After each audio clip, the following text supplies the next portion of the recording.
sanguinario como esto, pues esto ocurrió en 1315. Se dio el canibalismo y la desesperación, y hay registros de personas recurriendo a comer cadáveres o a prácticas extremas para sobrevivir. También se dio mucho el éxodo rural. Muchos campesinos huyeron a las ciudades en busca de alimento, aumentando la crisis de los centros urbanos. Y también se dio el colapso social y político. Los gobernantes no lograron aliviar la hambruna, lo que generó descontento. Todo eso se dio en 1300 y fracción. La situación era caótica, era desesperante, era terrible. Se dice que en aquella época se sembraba 1 kilo de trigo y se cosechaba apenas 2 kilos de trigo. En la actualidad se siembra 1 kilo de trigo y se cosechan 30. La situación es muy, pero muy diferente, muy contrastante con la época de la hambruna en Europa. Bueno, ahora imagínate por un momento una noche de profundo silencio en Egipto. Las calles oscuras, el aire tenso, las familias en sus casas, algunas con esperanzas y otras sin saber lo que está por venir.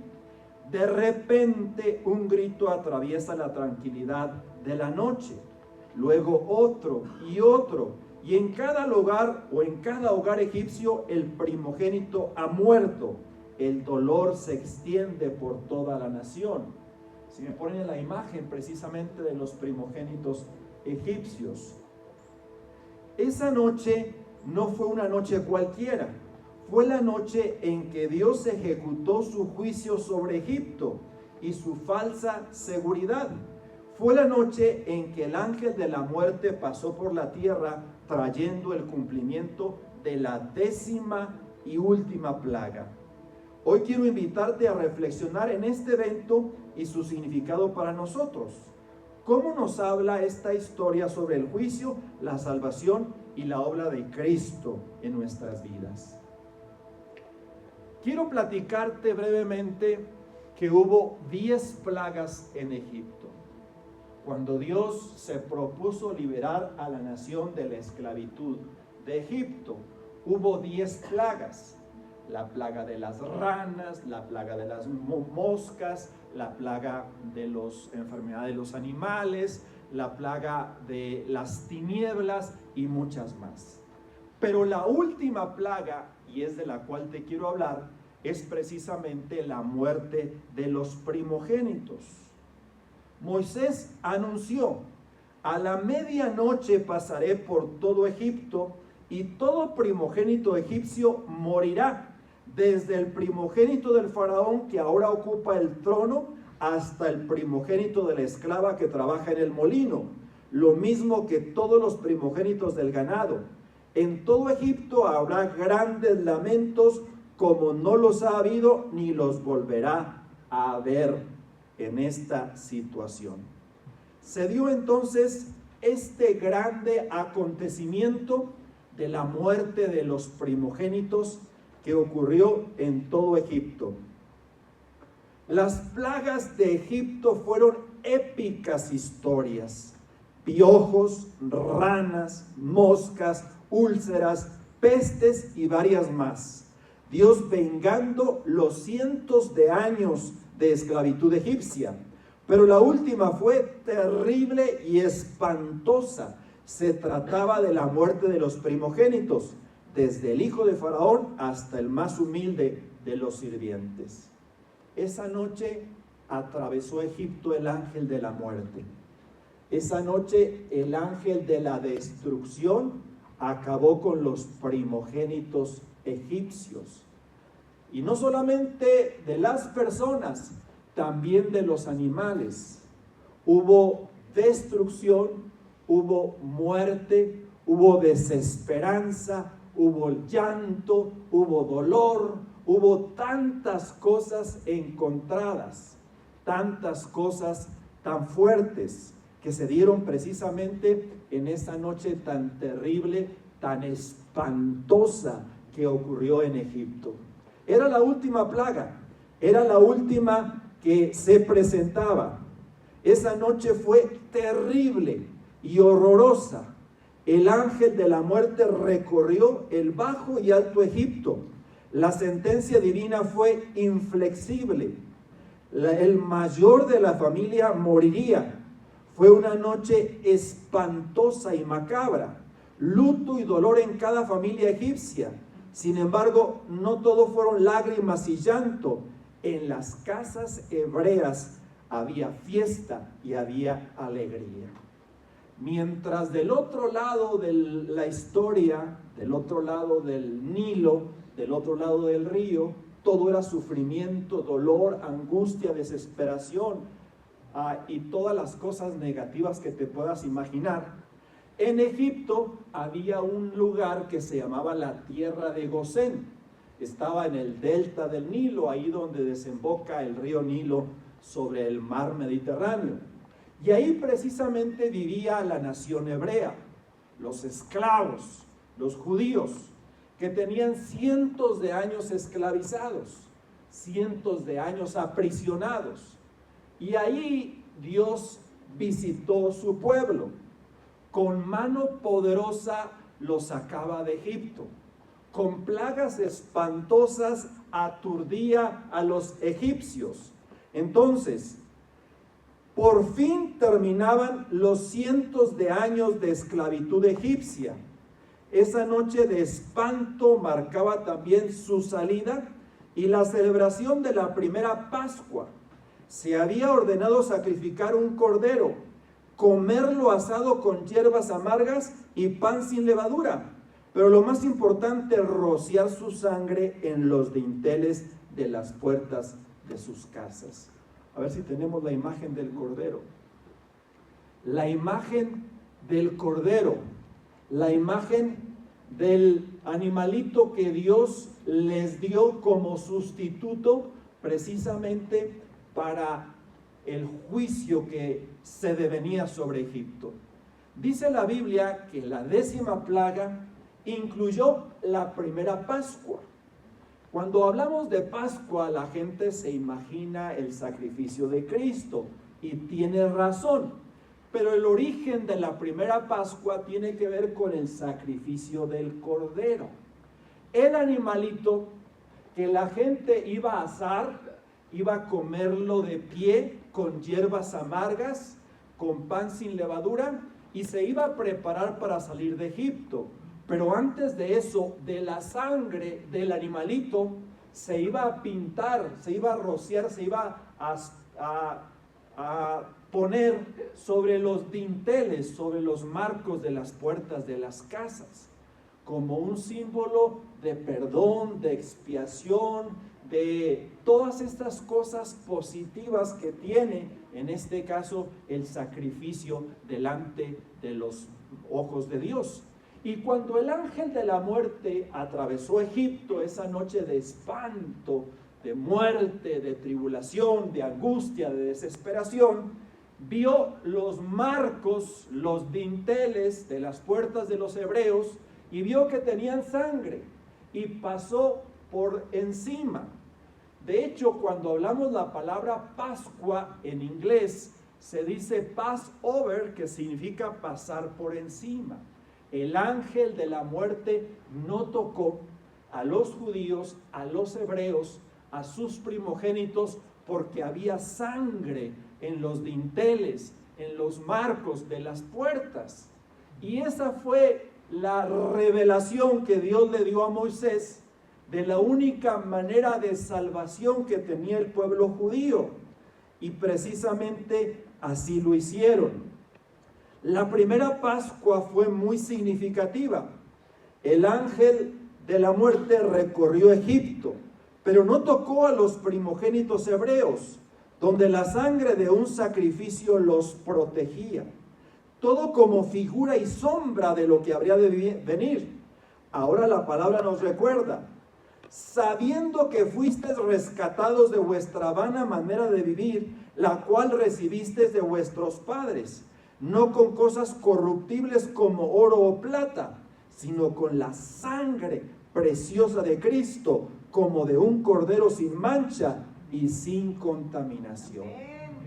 La sangre preciosa de Cristo nos limpia de todo pecado. Amén. Sí. La sangre preciosa de Cristo nos renueva, nos restaura, nos salva, nos transforma. Sí, amén. Porque ahora esa sangre vertida en la cruz del Calvario compra nuestra salvación, logra nuestra expiación, logra nuestro perdón. Y cuando el ángel de la muerte pase sobre nuestras casas, sobre nuestras familias, sobre nuestros hogares, sobre nuestros matrimonios, sobre nuestros hijos, hay redención, hay perdón, hay salvación y hay restauración. La primera Pascua se llevó a cabo en Egipto, sacrificando un cordero, pintando los dinteles, los marcos de las casas de los hebreos y logrando que el ángel de la muerte no entrara y matara al primogénito, tanto de las personas como de los animales. Démonos cuenta entonces que Dios tiene propósitos maravillosos para sus hijos, y que en medio del juicio del mundo hay protección para los hijos e hijas de Dios.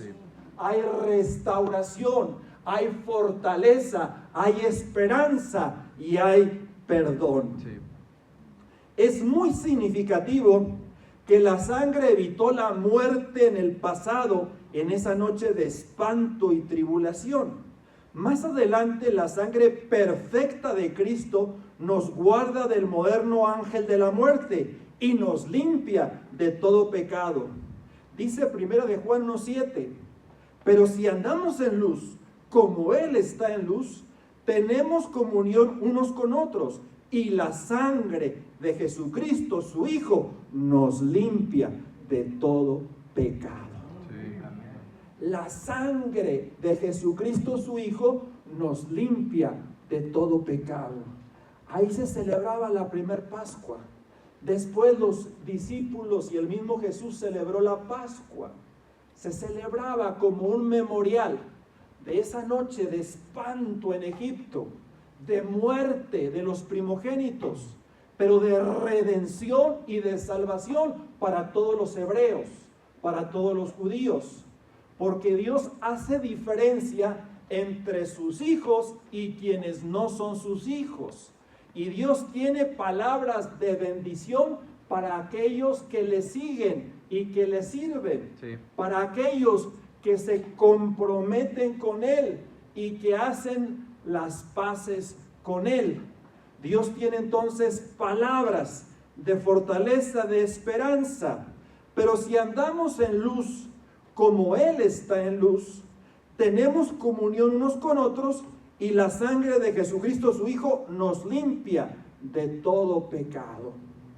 Esta semana platiqué con un amigo, él es muy católico, y él me hablaba del purgatorio.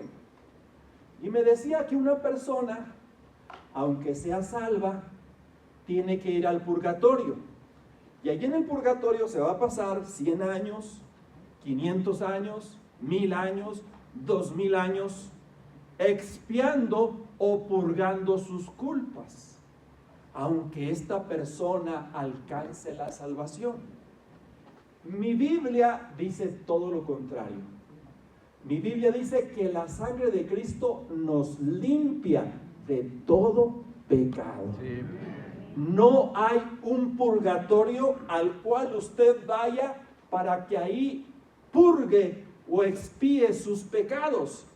Los pecados suyos y los pecados míos y los pecados de todo el mundo fueron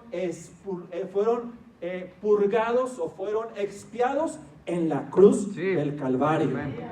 Y en la cruz del Calvario se compró nuestra redención, nuestra salvación, nuestra vida, nuestro gozo, nuestra esperanza, nuestra paz y nuestra bendición.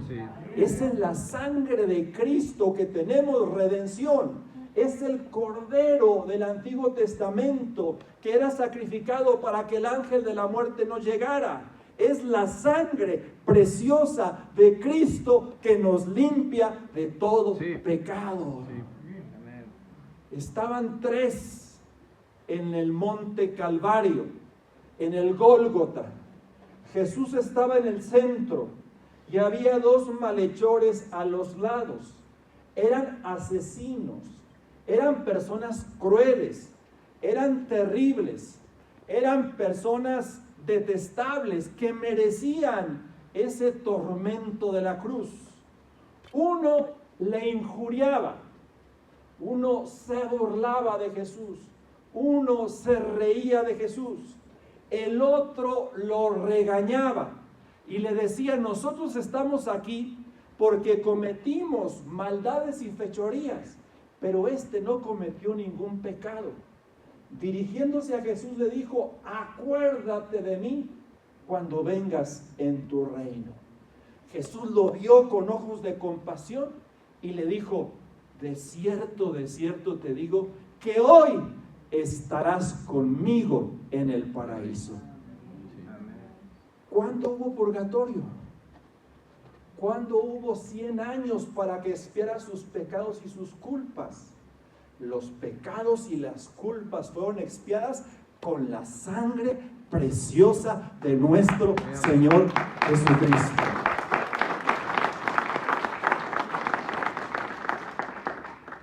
De la última plaga, los israelitas salieron airosos, despojando Egipto. Su camino era el desierto y su meta la tierra prometida.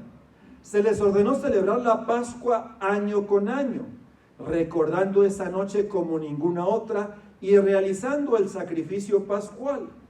En la cruz del Calvario se llevó a cabo el sacrificio perfecto y la sangre vertida logró la expiación y la redención total de la humanidad. El Cordero Pascual era un símbolo, era una figura, era una sombra del sacrificio perfecto de Cristo en el monte Calvario, en el monte del Gólgota. Ahí se llevó a cabo el sacrificio perfecto. Y la sangre del Cordero de Dios fue rociada en el altar del sacrificio, en el altar del holocausto, pero en el trono celestial. De tal manera que ahora, cuando Dios nos ve como santos, siendo que somos pecadores. Se pone los lentes de la gracia, y los lentes de la gracia hacen que personas imperfectas como nosotros seamos santos, porque hemos sido santificados por la obra expiatoria de Cristo en la cruz del Calvario. Entonces, entendamos, comprendamos. La vida cristiana consiste en 3 etapas. Yo lo explico de esta manera. La primera etapa es la etapa de la justificación, que básicamente es declarar inocente a alguien que es culpable como nosotros. Dios nos declara inocentes. Ahí alcanzamos la vida eterna, alcanzamos el perdón, alcanzamos la redención. La sangre de Cristo nos limpia de todo pecado. ¡Qué padre! Somos expiados, somos perdonados, vamos al cielo si morimos. Pero esa etapa es la primera de la vida cristiana. La segunda etapa de la vida cristiana es la regeneración. Y cuando hablamos de regeneración, estamos hablando de que el alcohólico deje el alcoholismo, de que el adúltero deje el adulterio, de que el fornicario deje la fornicación. Estamos hablando de regeneración, dejar de hacer lo malo. Es la segunda etapa de la vida cristiana. A lo mejor tú estás en esa etapa, todavía lidiando con algunos problemas, todavía esforzándote por salir adelante de algunas crisis. Quiero animarte, quiero motivarte, quiero decirte que Dios te va a ayudar a salir del pozo, te va a ayudar a salir de los problemas. Y quiero decirte que cuando lo logres, no se acaba ahí la vida cristiana. Entra la tercera etapa, la etapa de la santificación, que básicamente consiste en hacer lo bueno. Te felicito porque dejaste el alcohol. te felicito porque dejaste el adulterio, te felicito porque dejaste este pecado y este otro. Pero te pregunto, ¿qué estás haciendo bueno? A lo mejor el dinero que utilizabas para comprar alcohol lo podrías utilizar para comprar burritos y compartir en el hospital. Sí. Y de esa manera, no solamente dejas de hacer lo malo, sino empiezas a hacer lo bueno. Sí. Es la etapa de la santificación. La vida cristiana entonces es un proceso, es una meta. Lo importante es, la Biblia lo establece de modo que si alguno está en Cristo, nueva criatura es. Las cosas viejas pasaron y todas son hechas nuevas. Qué maravilloso es el Señor. Qué maravilloso es nuestro Dios. Sí. A ver si me logran poner la imagen de Moisés con la serpiente. Si nos arrepentimos y nos apropiamos de este sacrificio, ya no hay necesidad de pagar ni purgar por el pecado, porque la sangre de Cristo compró nuestra salvación y nos limpia de todo pecado. Así como Moisés levantó la serpiente en el desierto y todo aquel que era mordido volteaba a verla y se neutralizaba el veneno, de la misma forma nosotros miramos con fe hacia el Calvario y obtenemos redención y vida eterna. La historia nos cuenta, el pueblo se rebeló, cometió pecado, Dios envió serpientes que los mordían, se estaban muriendo muchos israelitas, clamaron a Dios, se arrepintieron de su pecado, fueron con Moisés, Moisés fue con Dios y Dios le dijo, construye una serpiente de bronce, ponla en un lugar delante del cual todo mundo pueda verla. Y cuando alguien sea picado o mordido por una serpiente, simplemente tiene que voltear a ver la serpiente de bronce y va a ser curado y va a ser sanado. Cuando Moisés dio la orden, las siguientes personas que eran mordidas volteaban a ver la serpiente y el veneno se neutralizaba. La Biblia nos dice que como Moisés levantó la serpiente en el desierto, así es necesario que el Hijo del Hombre sea levantado. Y como se neutralizaba el veneno viendo la serpiente, ahora se neutraliza el pecado viendo el sacrificio expiatorio de Cristo. Sí. ¿Qué necesitamos? Contemplar el Calvario. ¿Qué necesitamos? Mirar al Gólgota. ¿Qué necesitamos? Fe en el Hijo de Dios. Yo siempre me he preguntado si no habría por ahí personas que dijeron, me picó la serpiente, tráiganme un suero, tráiganme un antídoto, tráiganme un médico, un tratamiento. Papá, Moisés dijo que nomás salieras de la tienda y vieras la serpiente de bronce. Moisés está loco, yo quiero un antídoto. Y esas personas terminaron muertas porque no le creyeron a Dios. ¿Qué tenía la serpiente de bronce? Nada. Era obedecer lo que Dios había dicho. Sí. ¿Qué tiene la sangre de Cristo? Aparentemente nada. Pero la sangre de Cristo nos limpia de todo pecado. Sí, amén.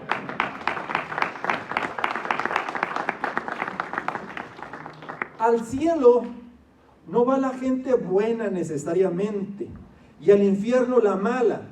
Fue la sangre en el dintel de las casas la que salvó a los israelitas. De la misma manera, la sangre de Cristo nos purifica y nos limpia de todo pecado. Como le prometió al malhechor que crucificaron a su lado, hoy estarás conmigo en el paraíso. Al cielo no va la gente buena, va la gente arrepentida y expiada con la sangre de Cristo. Sí. Al infierno no va la gente mala, va la gente que rechaza el plan de salvación de nuestro Dios. Sí. Va la gente que le da la espalda a la cruz, le da la espalda al sacrificio del Calvario y buscan su propia redención, su propia manera de salvación. Tampoco son las obras las que nos salvan. No se gana el cielo por la caridad, aunque los salvos hacen buenas obras. Dice Efesios 2, 8 al 9, porque por gracia sois salvos por medio de la fe, Y esto no es de vosotros, pues es don de Dios, no por obras, para que nadie se gloríe. No se alcanza la salvación, no se alcanza el cielo por las buenas obras. Aunque Santiago dice, tú dices que tienes fe y yo tengo obras, muéstrame tu fe por tus obras. Entendiendo que Efesios explica que la obra de salvación y la obra de redención es a través de la fe en el sacrificio del Calvario, en el sacrificio de Cristo. Pero los salvos, sin lugar a dudas, van a hacer buenas obras. Sí, y si no hacen buenas obras, quiere decir que a lo mejor no han sido salvos. Porque por gracia sois salvos por medio de la fe. Y esto es un don de Dios, no por obras, para que nadie se gloríe. Si fuera por las obras, la gente se gloriaría, diciendo, yo repartí mi dinero a los pobres, diciendo, yo hice viajes misioneros, diciendo, yo ayudé a las personas en los hospitales. Todo eso es bueno y es maravilloso que lo hagamos, pero no son los escalones que son necesarios transitar para alcanzar la salvación. La salvación se alcanza en el Calvario, se alcanza en el Gólgota, se alcanza con el sacrificio expiatorio de Cristo. Ahora la sangre del Cordero no se pinta en los dinteles ni en los marcos, esa sangre se pinta en el corazón. Esa sangre se pinta en el intelecto, esa sangre se pinta en el ser, y la sangre de Cristo nos limpia de todo pecado. Amén. Dios teniendo palabras de salvación y de redención. No me quiero imaginar lo que será una hambruna, donde la gente destape los cementerios, donde la gente saque a los cadáveres recién sepultados y se los coma. Imagínese lo que esto implicaría. Imagínese el tormento tan terrible que vivía la gente que abandonaba los campos, se iba a las ciudades persiguiendo un pedazo de pan. El trigo subió el triple, el trigo no se daba, las circunstancias eran difíciles. Por cierto que el misionero Renato estuvo platicando con los jóvenes de la secundaria, ahora el día jueves, y al terminar me platicó la historia de la pizza italiana. La pizza italiana surgió en Nápoles, en Italia, por supuesto. Y allí en Nápoles abunda el trigo y abunda el tomate. Entonces, en la Segunda Guerra Mundial había hambre, no tan fuerte como la hambruna de 1300, pero había hambre, la guerra había devastado la nación, los pueblos, las ciudades. Y los italianos se les ocurrió hacer una masa de trigo que sí tenían, ponerle tomate, cocerla y comérsela. A partir de ahí se empezó a utilizar la pizza y le empezaron a poner más ingredientes, pero surgió como el alimento de los pobres. Ahora ese alimento, ¿cómo nos encanta? Surgió como el alimento de los pobres. Entonces, démonos cuenta que en las peores circunstancias Dios tiene cuidado de sus hijos. Sí. Y que cuando el ángel de la muerte pasó sobre Egipto, el ángel no tocó las casas, las puertas, las habitaciones de los hebreos, porque había un sacrificio maravilloso y glorioso que prefiguraba el sacrificio de Cristo. La hambruna de 1300 y fracción, la gente se comía por tanta hambre. Pero en el último día en Egipto la comida era un cordero asado. Quien marca la salida en el desierto nunca padecerían hambre. Cuando los israelitas estaban empezando su travesía en el desierto, le dijeron: Moisés, tenemos sed. Y Dios les proveyó sed, les proveyó agua para su sed. Y le dijeron: Moisés, tenemos hambre. Yo siempre me he preguntado, ¿por qué eran tan escandalosos? ¿Por qué eran tan quisquillosos? Pues traían animales, maten los animales y coman. Traían borregas, traían chivas, traían de todo. No, querían que Moisés les solucionara los problemas y la vida. Y cuando la gente acudió con Moisés, Moisés le preguntó a Dios, y Dios le dijo, mañana tendrán respuesta. Y en la mañana que se levantaron, había un polvo, semillitas parecían, blancas me las imagino. La gente dijo, ¿qué es esto? Y eso es lo que significa la palabra maná. ¿Qué es esto? El maná, a partir de ahí, cayó todos los días durante 40 años. Me imagino que como la soya hacían pan de maná, hacían frijoles de maná, hacían todo de maná, así como la soya, que la carne se hace también de soya, y ellos lo procesaban. Pero el pueblo jamás tuvo hambre, porque Dios les proveyó y los sustentó. Jamás tendrás hambre cuando Dios esté de tu lado. Jamás tendrás hambre cuando Dios te sustente y te bendiga. Jamás tendrás hambre cuando la gloria de Dios baje sobre tu vida, bendiga a tu familia, traiga expresión, bendición, paz, esperanza y tantas, pero tantas cosas más. 1300, la gente comiéndose personas, levantándolos de los cementerios.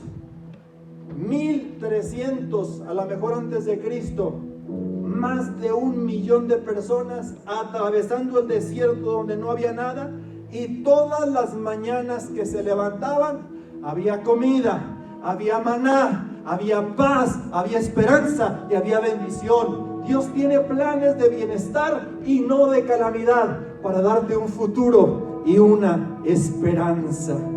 En el desierto nunca padecieron hambre, llovía maná diariamente y ningún cataclismo logró interrumpirlo por 40 años. El mundo se descontrola, pero Dios es fiel con nosotros, es fiel con su pueblo, es fiel con sus hijos, es fiel en tu vida. Yo te quiero decir, se habla de una recesión, se habla de los problemas por los aranceles. Te quiero decir una cosa, Dios no tiene épocas de recesión, tiene épocas de bendición. Y Dios tiene más que darte que tú que pedirle. Descansa en el Señor. Siempre habrá maná en nuestra casa, siempre habrá maná en nuestra alacena, siempre habrá maná en nuestros corazones, siempre habrá alimento útil para nosotros, bendición de lo alto, esperanza y vida eterna. El ángel de la muerte no tocará tu casa, el ángel de la muerte no destruirá a tus hijos. El ángel de la muerte pasará, porque la sangre preciosa de Cristo te cubre de todo pecado. Qué maravilloso es nuestro Dios. Qué maravilloso servirle a un Dios que dio todo por nosotros. Servirle a un Dios que tiene planes tan maravillosos sobre nuestra vida. Termino mi mensaje con una invitación. Te picó el veneno, te picó la serpiente de este mundo. El veneno avanza por tu cuerpo. Tienes malestares en tus órganos, en tus piernas, en tus brazos. Te sientes mal sin querer entenderlo, sin querer comprenderlo, sin poder de esta manera razonarlo. Te sientes mal. Ansiedad, depresión, estrés y tantas cosas como estas. El veneno del mundo, el veneno del pecado se ha introducido en tu cuerpo. Pero aquí hay uno que te dice que es capaz de neutralizar el veneno, es capaz de bendecir tu vida, es capaz de bendecir tu familia. Lo único que tienes que hacer es voltear al sacrificio del Cordero, voltear al sacrificio de Cristo. y recibir el perdón, la restauración, la vida, la esperanza y el gozo y la salvación. Así como la gente veía a la serpiente, nosotros volteamos a ver a Cristo en la cruz del Calvario, y su sangre neutraliza el veneno, su sangre detiene el cáncer, su sangre acaba con la enfermedad. Alguien en esta ocasión necesita oración, necesita rendir